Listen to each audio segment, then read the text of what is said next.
Hello friends, तो कैसे हैं आप। और आज स्टार्ट करते हैं 48 लॉज ऑफ पावर का लॉ नंबर 23, जो है कॉन्सेंट्रेट योर फोर्सेस।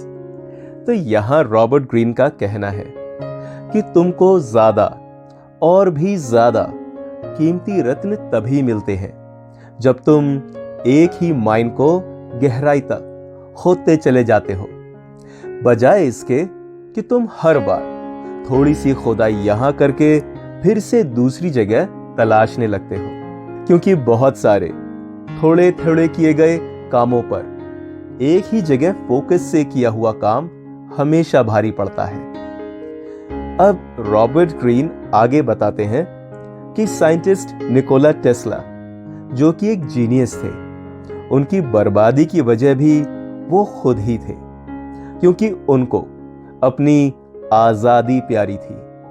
यहां तक कि उन्होंने इसी के चलते जेपी मॉर्गन के एक बहुत ही बड़े पैसों से भरे कॉन्ट्रैक्ट्स को भी ठुकरा दिया था, क्योंकि उनको ऐसा लगता था कि अगर वो किसी एक के लिए काम करेंगे तो वो उसके गुलाम हो जाएंगे और उसी एक आदमी पर डिपेंड भी हो जाएंगे। इसलिए उन्होंने किसी एक आदमी को कमिट ना करके दर्जनों लोगों के लिए काम किया, और फिर अपनी इसी गलती को उन्होंने बहुत टाइम निकल जाने के बाद महसूस किया।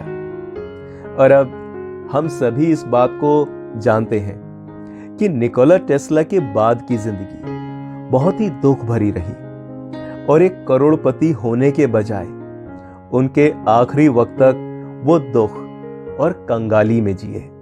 तो अब आगे रॉबर्ट ग्रीन कहते हैं कि एंड में एक सिंगल पैट्रॉन ही तुम्हारी लॉयल्टी की कदर करता है, और वो ही है जो तुम्हारी सर्विसेज पर डिपेंडेंट हो जाता है। और याद रखो कि वो मास्टर ही होता है जो एंड में स्लेव की तरह काम करता है। मतलब एक बार डिपेंडेंट हो जाने पर वो मास्टर ही होता है जो अपने सर्वेंट्स की हर बात मानकर उस पर अमल करता है।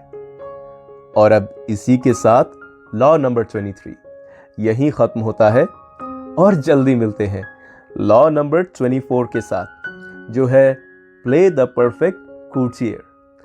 और तब तक के लिए keep learning, keep smiling. Thank you.